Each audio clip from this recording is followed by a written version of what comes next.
Bom dia para todos vocês aí, espero encontrá-los com a graça do nosso Senhor Jesus Cristo. Em nome de Jesus, que o Espírito Santo de Deus conforte o coração de cada um de vocês nessa manhã e que levem a trilhar um dia de paz, de comunhão com Cristo. E, como eu disse, eu sou cristão, eu não tenho religião alguma. Nesse meu canal, você vai ter que ver de tudo. Eu não sou o Bispo Arnaldo, mas você vai ver muita coisa no canal e muita gente vai falar. Muita gente mesmo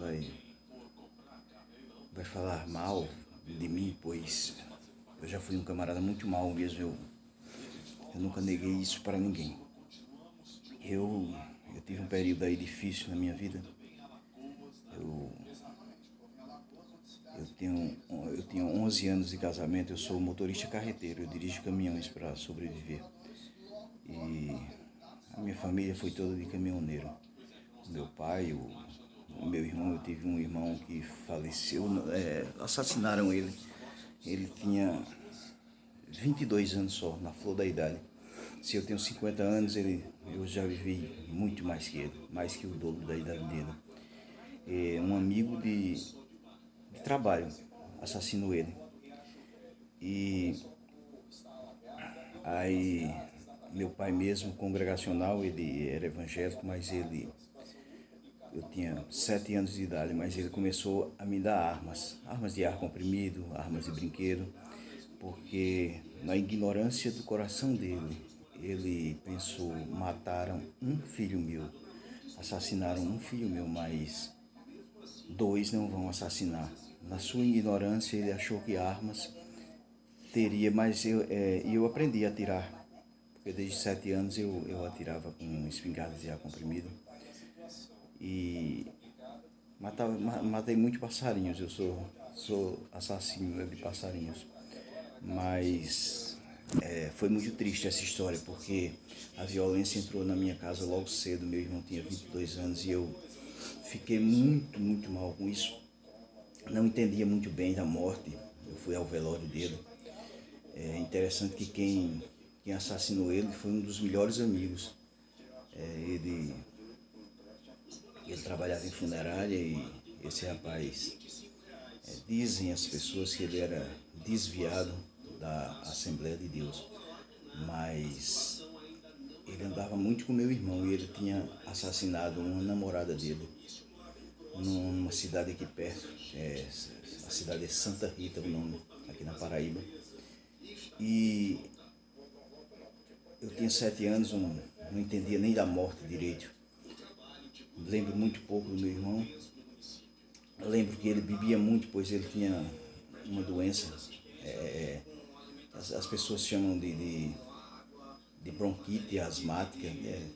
Ele faltava ar e ele, com desgosto, ele tomava vidros de xarope misturado com aguardente, pois ele tinha muito desgosto. Ele tinha uma mania de andar, nunca deixou de andar com a faca peixeira de lado. Isso já vem da minha família. Eu sou oriundo daqui de João Pessoa, eu nasci aqui mesmo, mas minha família é de Campina Grande.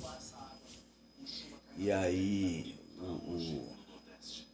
esse amigo dele, ele trabalhava em uma funerária e o meu irmão trabalhava em outra. Era uma de frente para outra, uma funerária de frente para outra. E dizem as pessoas, porque eu também era muito novo, eu lembro do dia que vieram, que eu estava talvez até eu tocar violão hoje seja reflexo disso. Eu estava brincando com um violão de plástico e chegou 3 homens muito bem vestidos. Eles estavam de paletó, gravata, e chamaram minha mãe no portão e minha mãe saiu chorando. E as vizinhas, tinha uma vizinha aqui em casa, saiu chorando com ela e eu não entendia do que era isso. Eu acho que eu não entendia de nada, a minha vida era brincar apenas, uma criança. E esses 3 homens, um deles era patrão do meu irmão. E chegou como ele sofria muito de asma, chegou com a desculpa que ele tinha passado mal no trabalho e passou mal e estava no hospital interno. E estava levando minha mãe para visitá-lo, porque ele tinha passado mal. Mas já estava saindo nas rádios, não existia muita televisão, isso foi em 1976. Então, aqui na rua que eu moro, só tinha um vizinho que tinha televisão, todos nos reunimos para assistir televisão na casa dele, que ele era o melhor de poder aquisitivo e ele tinha televisão. Então, a minha mãe saiu, eu lembro disso, eu continuei brincando. E uma vizinha ouviu na rádio que tinham assassinado um rapaz e disse o nome desse rapaz. E ela sabia o nome do meu irmão, o sobrenome. Então, quando ela veio, esses homens já estavam aqui. E minha mãe se chamou, disse: Fulana, esses homens, meu filho está no hospital. Mas nesse meio tempo, o meu irmão já estava, o pessoal fala, meu irmão já estava na pedra do hospital. Ele já estava morto. Porque esse dia era o dia da folga dele. Ele estava de folga, não ia trabalhar, ele era motorista dessa funerária, ele ia trabalhar. E houve uma confusão, o povo chama aqui no Nordeste de papa defunto. Eles brigam por defunto. Uma mulher comprou, ela era de fora, ela era do Rio de Janeiro, e o marido dela teve um infarto na Paraíba. E a mulher comprou o caixão do marido dela, como não ia ter velório, eu ia esperar a família vir do Rio, ia demorar muito, assim, muito horas. E ela entrou na funerária, meu irmão estava de folga, ela entrou na funerária que o meu irmão trabalhava, ela entrou na funerária e comprou a outra pessoa, um amigo dele. E quando saiu na frente, essa funerária fica na Epitácio Pessoa, aqui, a avenida que quem conhece aqui é a Paraíba, ela começa na Praça da Independência e vai até Cabo Branco, a praia do Cabo Branco. E essa funerária fica, até hoje existe a funerária. E ela comprou e quando saiu na frente, ela achou mais barato. Só que esse rapaz que era amigo do meu irmão, ele já tinha ido buscar o homem que morreu no departamento de medicina legal. E aí, não, ele não tinha ido buscar, porque compraram, na verdade, na funerária que meu irmão trabalhava. E eles já tinham ido buscar e perguntaram para ela. E ela perguntou, e vão fazer o quê com ele para esperar os parentes? Aí fizeram, vão deixar na funerária, porque tinha uma filial lá na cidade antiga. Uma filial dessa funerária que o meu irmão trabalhava. Então, ela nem existe mais, ela é falida, ela faliu. Então, esses homens foram buscar, eram todos amigos, eles andavam juntos, pois trabalhavam todos juntos e bebiam muito juntos. Meu pai até reclamava muito, meu pai é evangélico desde que nasceu, não gosta de bebidas, e o meu irmão, ele era muito teimoso, e como esse rapaz tinha matado uma namorada, meu pai dizia, ele só andava armado. Ele tirava a camisa e com um revólver na cintura dentro da casa do meu pai. E meu pai dizia, eu quero que você saia daqui com seus amigos. E você sabe que esse rapaz é homicida. Ele matou uma moça, ele matou a moça com arma branca, não foi nem de tiro. E esse é o que eu era desviado da Assembleia de Deus. Então, meu irmão chegou a dizer assim, pai, fulano de tal é tão meu amigo, eu tinha 7 anos, né? Fulano de tal é tão meu amigo, que se ele pedir para que eu mate o senhor, mate minha mãe, e depois de um tiro no meu ouvido, eu faço isso para ele, porque ele é meu amigo. E isso passou-se. E pouco tempo depois, isso não foi muito tempo, não me vem a lembrança, eu era uma criança, mas com pouco tempo depois aconteceu isso. Esse próprio rapaz, que ele disse que era tão amigo dele, a mulher saiu da funerária que tinha comprado, que meu irmão trabalhava, ele estava em casa de folga, e comprou o caixão, achou mais barato na funerária desse camarada. E disse, eu comprei ali, ó, era uma de frente para outra mesmo.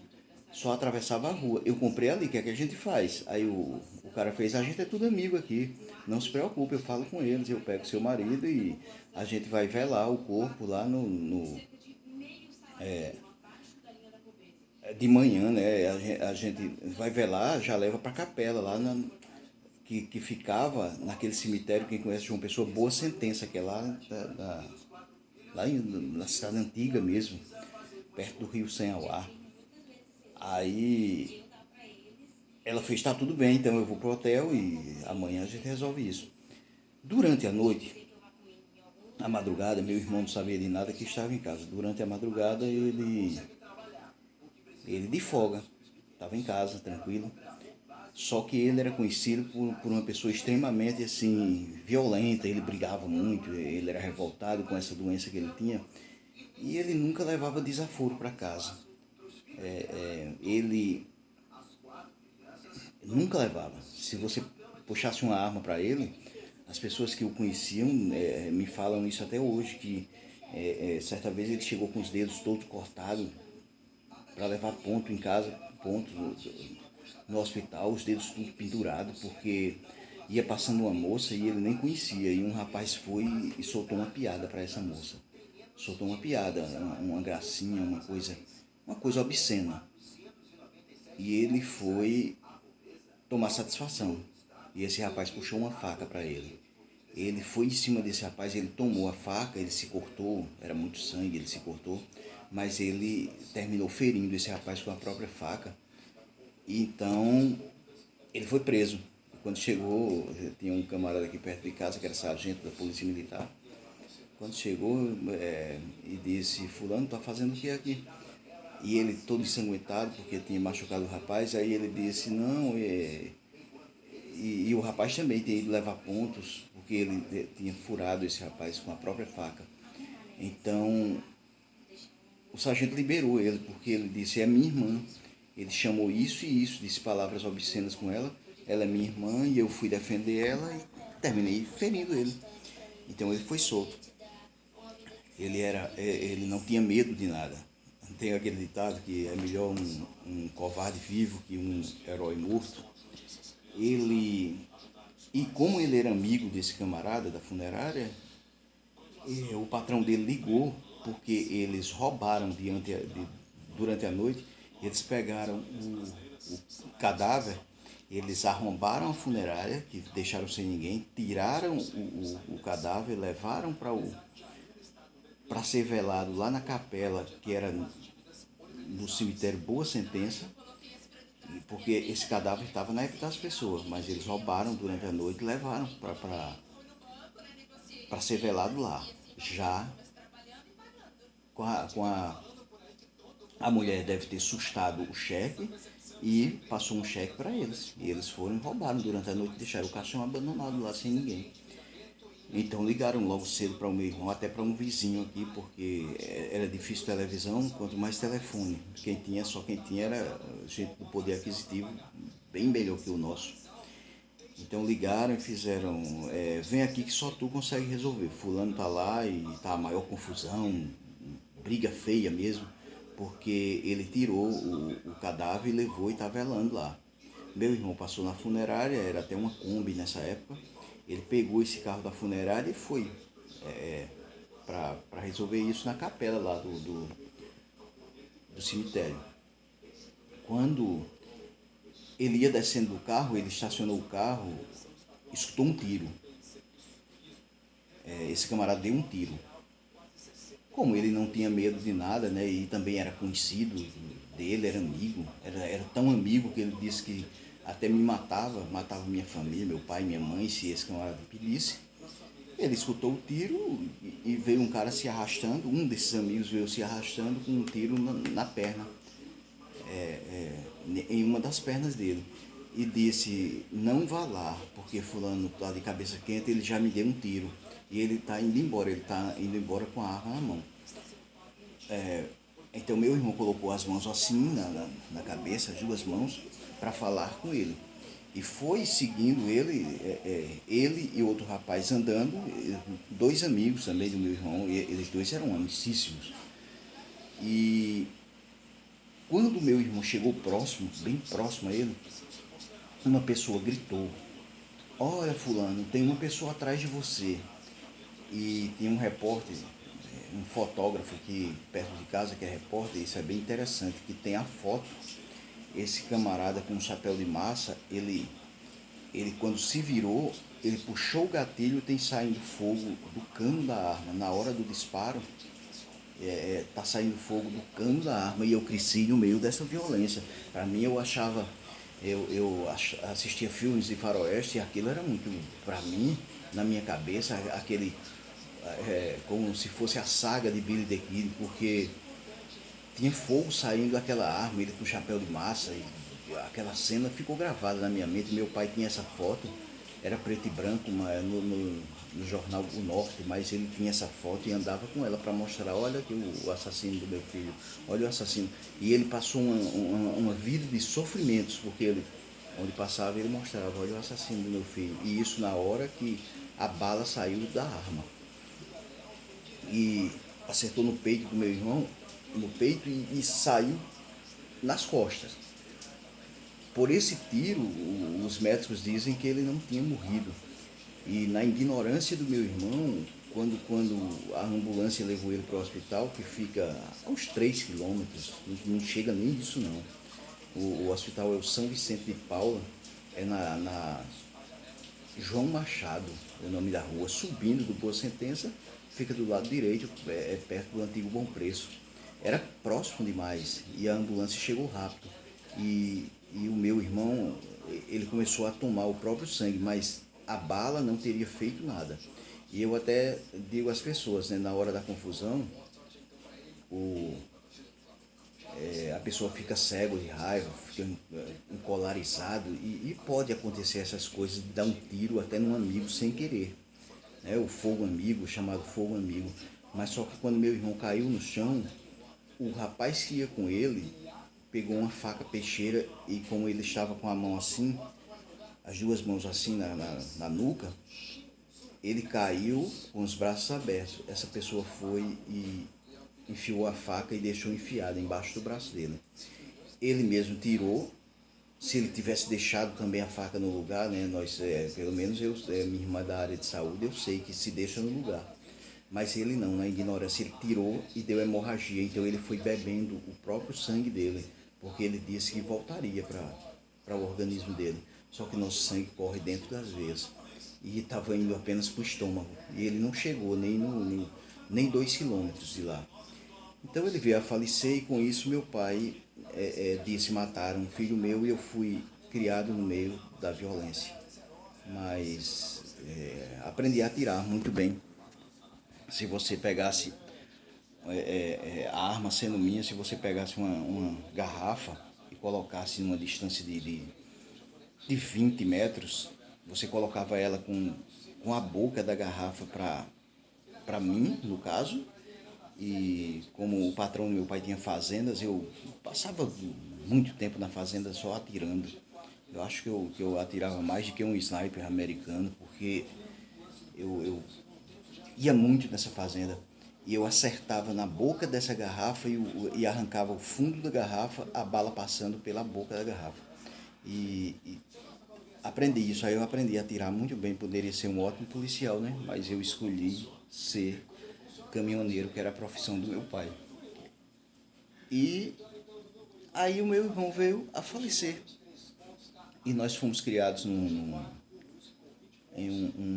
um ambiente muito com coisa disso, como se fosse sã doutrina. Você era forçado a ir para a igreja. Então todos aqui em casa, assim que se entenderam por gente, eles saíram no mundão de Deus como filho pródigo, porque não compensava não a igreja para nós, porque a igreja era sinônimo de sofrimento, porque a gente ia à base da pancada, você vai ter que ir. E já vem dos meus avós, que era todo mundo indo para a igreja em Campina Grande, para a congregacional, em fila indiana. Se olhasse de lado, a minha mãe é surda por sequelas a gente chama telefone, que meu avô dava, porque se olhasse de lado, ele dava uma tapa com a mão aberta que o sangue chegava a descer, estourava o ouvido, e ela é surda, por isso que ela fica aqui com a gente cantando, a gente fala, nem aparelho ela escuta mais, ela está com uns 88 anos, já faz tempo que não escuta, a gente vai levar até ela para ver se dá um jeito de regular o aparelho de ouvido. Então, no meio dessa violência toda, é que eu fui criado. Eu nem sei porque essa história é tão comprida, né? Mas aí veio, isso foi em 77, eu tinha 7 anos de idade, e a gente veio, eu já tinha perdido meu irmão nessa violência, tanto que eu fui pro velório. Tenho pouca lembrança porque a morte para mim, eu com essa idade não significava nada. Como até hoje a morte, eu vou mostrar aqui a vocês a morte até hoje não é essa coisa toda para mim não.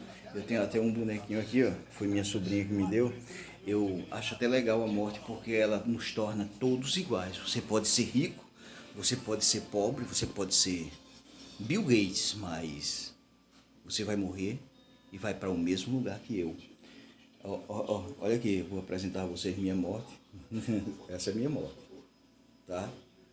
E tantas pessoas vão falar aí, eles podem morrer, eles vão ter um infarto no miocárdio, porque meu canal não é religioso.